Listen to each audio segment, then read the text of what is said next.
Another week, another win for the Detroit Lions as they take care of business with a 34-10 victory over the Cleveland Browns. Let's talk about it. Because this was a game coming in, the Lions, 9.5 point favorites. Actually, the line might have climbed to 10.5 by the time the game started. Regardless, the Lions, big favorites in this game, expected to win. But there were a few challenges that we saw throughout the game that were anticipated, mainly with how good the Browns' defense is, given the Lions' troubles there. And as well, early on, the defense for the Lions themselves was a little shaky to start out with. But when it was all said and done, the Lions, they took care of business, especially in the second half. They got the turnovers they needed, they converted when they had to, and the special teams, for the love of God, finally came through and made some plays of their own. So all in all, pretty solid win. But obviously, we'll get into it a little bit deeper. But before we do, if we could get you to hit that like button and subscribe when notifications turn on. As I'm recording this right now, we are one away from 300, one subscriber away from 300. I know it seems insignificant, but for a small channel, it really does mean just a little bit more. So if you could take 5 seconds to do those 3 things, it'd mean a lot to me and it would really help the channel grow. Also want to shout out everyone that tuned into the stream today. For those of you who don't know, I've been streaming every single Lions game this season. So just another reason to hit that notification bell so that you don't miss any of those live streams again during Lions games. Just come by if you want some alternative broadcast, a little bit different commentary that's more Lions flavored than what you would get. So to open this game, the Lions once again received the ball on offense. That's 4 games in a row that the Lions have received the ball first. Don't know what's going on there. They can't win a coin toss to save their lives right now. Regardless, offense up first, and they very quickly go, well, not 3 and out. They get 1 first down, but then very quickly get stopped and are forced to punt. And the Browns, on their first drive, starting from their own 12, went on a methodical 12-play, 88-yard drive that exposed every weakness the Lions defense has, including the secondary problems. The man coverage was not holding up early on in this game, and they just marched right down the field and opened the score with a touchdown. It is the 4th straight game the Lions defense has allowed an opening drive touchdown. The first time that's happened since 2005 with the New Orleans Saints. I did not know that it had been that long since something like that happened, but not good.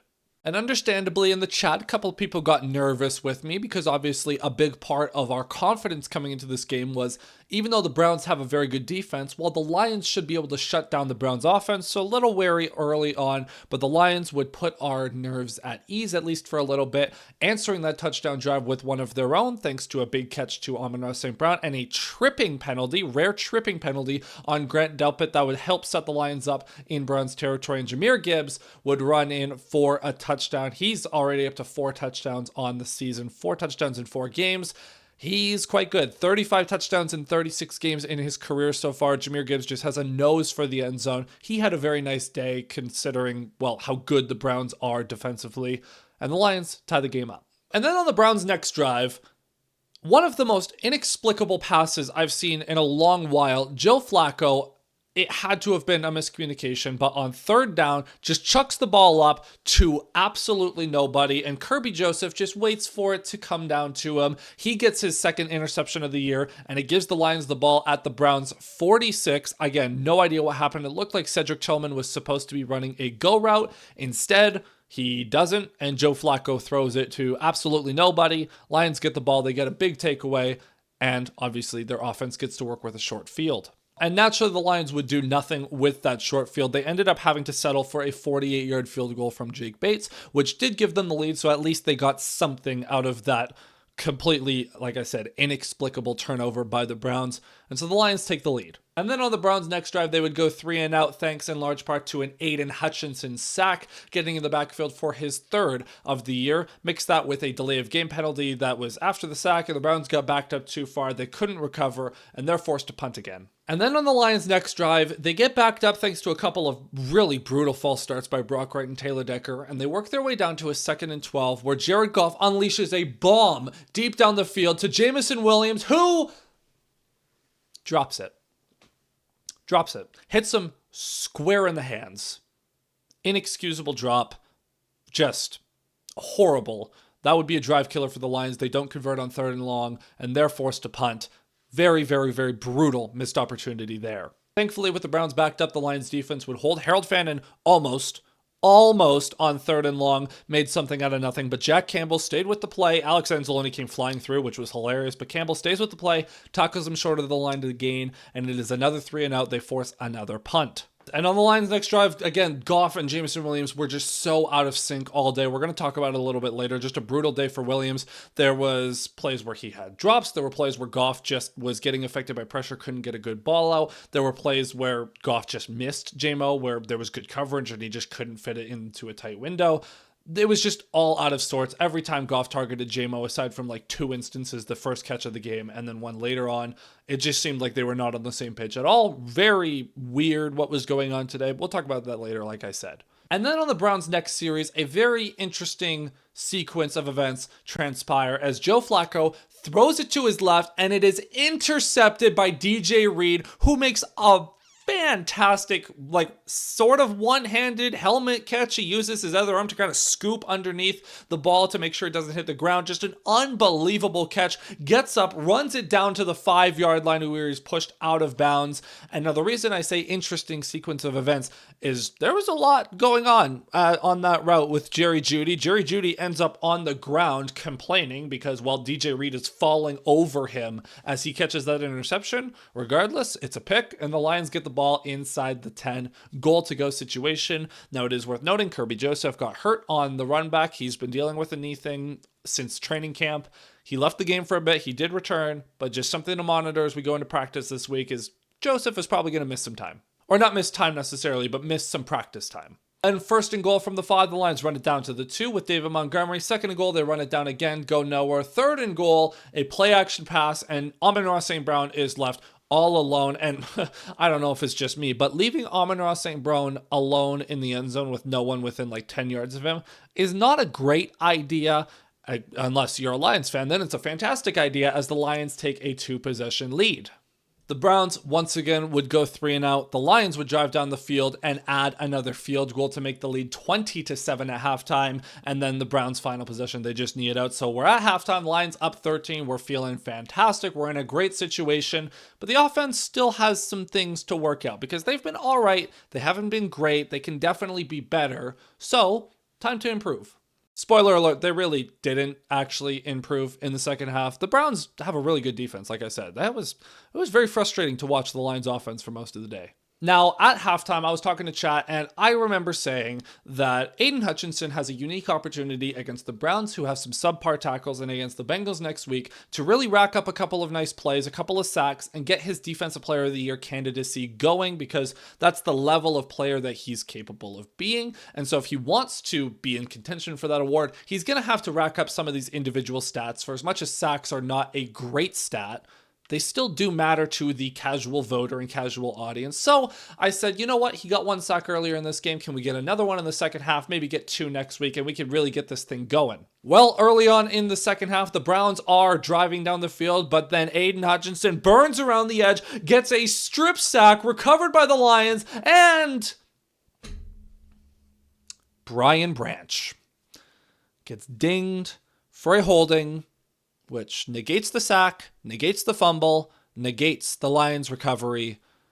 The Lions would force the Browns to punt a short while later, but I said during that play, I was like, Branch, you better hope Hutchinson gets another sack in this game because you just robbed that man of a turnover. And by the way, Hutchinson's emotes during this game were absolutely hilarious. There was the one later on where he gets a hand on Flacco and then he goes to the sideline and he's just reaching out like, I was so close. This dude is hilarious. We did also have a scary moment where Hutchinson was down on the field after getting popped by Jerome Ford.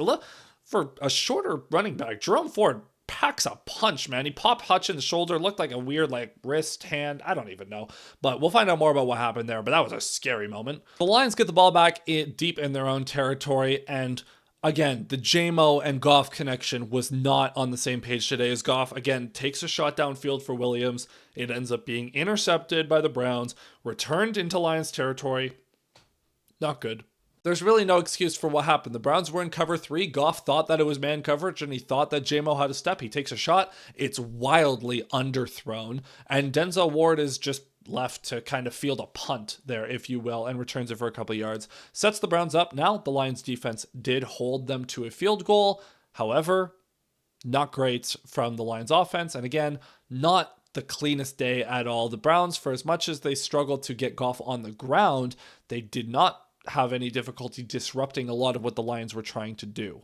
The Lions would go 3-and-out. The Browns get back on offense. They drive into long field goal range. They attempt a 56-yarder, but it misses wide left, so the Lions are able to retain a 10-point lead as we go to the fourth quarter. It really seems like this is going to be where the Browns could try to claw back into this game, because the Lions, even though they started from basically midfield, they drove down into Browns territory. They get to a 4th-and-2 following yet another Jameson Williams drop on 3rd-and-2 where Goff on the run hits him in the hands, and he inexcusably just is unable to hold on to the football. Sets up 4th-and-2 where Jahmyr Gibbs bounces outside. He's not able to get to the sticks, and the Browns take over on a turnover on downs. And then on the next sequence, we had the ultimate vibe shift going on. On 3rd down, Joe Flacco chucks it deep downfield for Jerry Jeudy. Now Jeudy drops it. He's unable to come down with it. But the most consequential part of that play is DJ Reed is left down holding his hamstring. He had to be carted off. He did not return. He looked to be in a lot of pain. That is potentially a massive blow to this defense. Terrion Arnold also left this game with a elbow, wrist, some sort of upper body injury in this game. So the Lions finished the fourth quarter without either of their starting corners, which could be a big deal. Amik Robertson and Rock Ya-Sin had to fill in on the outside. Kirby Joseph, when he was out of the game, Avonte Maddox was filling in as well. The secondary was getting beat up in this game, so hopefully, obviously it's not a knee injury for DJ Reed, so that's already great. He was questionable to return, not ruled out, which means it's potentially not as severe, but same thing. Gonna have to be monitoring practice reports.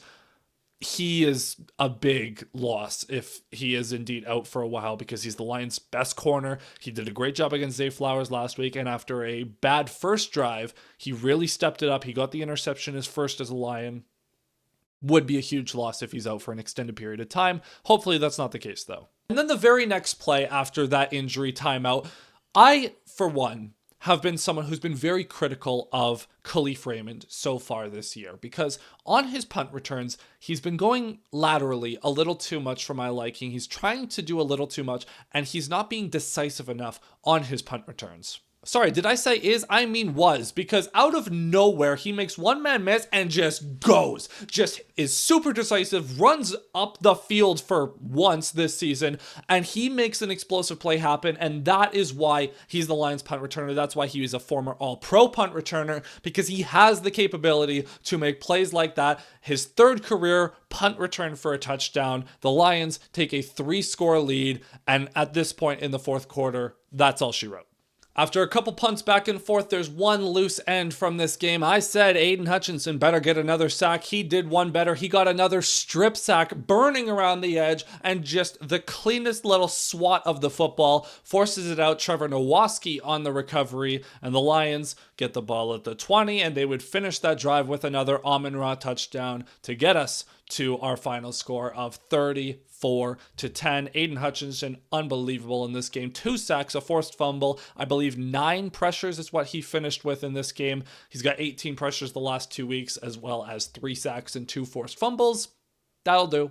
Other performances I want to shout out, mainly Jack Campbell has been unbelievable against the run the last few weeks. He's always been a very good run defender. The coverage is still something he's working on, but he's always just around the football. He's got a crazy ability to make tackles in open field and in open space. He's got fantastic ability to read and react in the run game, hit his gaps with purpose and intention, and he's just been absolutely unbelievable for the Lions defense so far. He had 10 tackles in this game, and honestly, that still feels low. I feel like he was involved in more plays than that, because he just seems to be everywhere in the run game so far, and even in the pass game as well. He's not necessarily covering the best, but he's doing a great job of wrapping up after the tackle for minimal gain. He had a big hit on Quinshaw Judkins. He had a big tackle on Harold Fannin to prevent a conversion on a 3rd down that forced a punt. He had a couple tackles for a loss, and he was just all around it. He's been unbelievable. Alex Anzalone also had a couple nice moments in coverage on Harold Fannin mainly, and he had one play in particular that looked like the easiest catch I've ever seen. And last second, he's just able to get his hand in there, disrupt it. There was a play downfield he was able to disrupt. Anzalone was a beast in coverage today and also very good in the run game as well. Also want to shout out Grant Stewart. He didn't play a lot on defense. He had a couple of great special teams plays, but on the Browns' first drive, they got down to 1st and goal from the 1-yard line, and it took them until 4th and goal to convert, mainly because Grant Stewart, Derek Barnes, and Jack Campbell were in there as well, but Grant Stewart was stuffing all kinds of runs, mainly back-to-back quarterback sneaks by Joe Flacco, where he just flew in over the top and stopped him.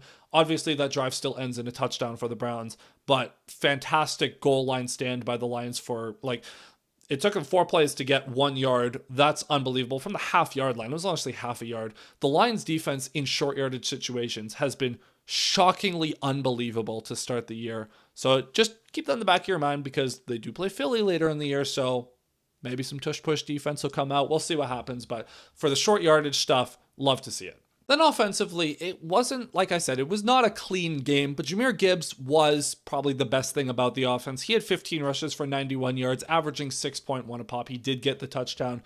And this was kind of a weird game because I was talking to someone in my chat about how the Lions' run game wasn't doing as well as it should have. And I looked down, I was like, Jahmyr Gibbs is averaging 6.8 a carry. That's pretty good.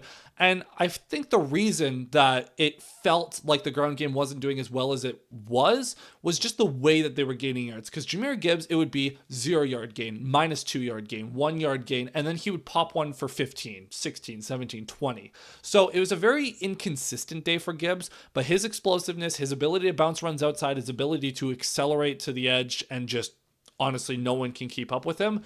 That was doing a lot of good things for the Lions in this game, and it was the only reason they were honestly able to run the ball for a lot of the game. The Browns only give up 57 rush yards a game, so the fact that the Lions got over 100 is honestly a win. I told you they were never going to get 224 like they did against the Ravens. Maybe against the Bengals next week, we'll see. But very decent day for the rushing offense and the offense as a whole, and Jahmyr Gibbs was the best part of it. Now, I do have to mention Jameson Williams and Jared Goff. I told you the connection was not there all day, but this was a inexcusably bad day for Jameson Williams. It was if we harken back to his sophomore season, at the start of it, before he kind of got his feet under him, there were games where he was just absolutely brutal. The drops were a big problem. His inability to track the ball downfield became a factor, and he just overall was not effective, and it looked a little too similar to that today against the Browns. I don't know what happened. I know this is not the player Jameson Williams is. I know this is just a bad day. He still had 2 catches for 40 yards, but he had that on 8 targets. So he led the Lions offense in targets, and a lot of them were just real bad. Jared Goff deserves some flack for that too. Obviously the interception was bad, and he had some inaccurate balls to JMO as well. The drops obviously aren't on him because they hit him, JMO, in the hands, but just very out of sorts day. Would love to see some reports this week of them just kind of fine-tuning some things, maybe staying late after practice to work on some things because they have to be better at that. And that's really it for this one. The Lions took care of business. It wasn't the cleanest win, but they got the job done. They win by 24 on this day. The defense came through. The special teams really came through, which was great to see. And the offense did what they had to do. Again, wasn't the cleanest day, but the Browns are arguably the best defense in football right now. So I will take the outcome that we got. So that's going to be it for this video. Thank you so much for watching. If you've made it this far, please hit the like button and subscribe with notifications turned on. Again, hunting 300 subscribers. Maybe we already have it by the time you're watching this, but hey, you can still hit subscribe. We can start hunting 400 at this rate. And again, be sure to tune into the streams going forward during each and every Lions game, and I'll be back later in the week with some content on Lions Bengals as we get ready to preview that. So thank you so much for watching. I'll see you next time. Cheers.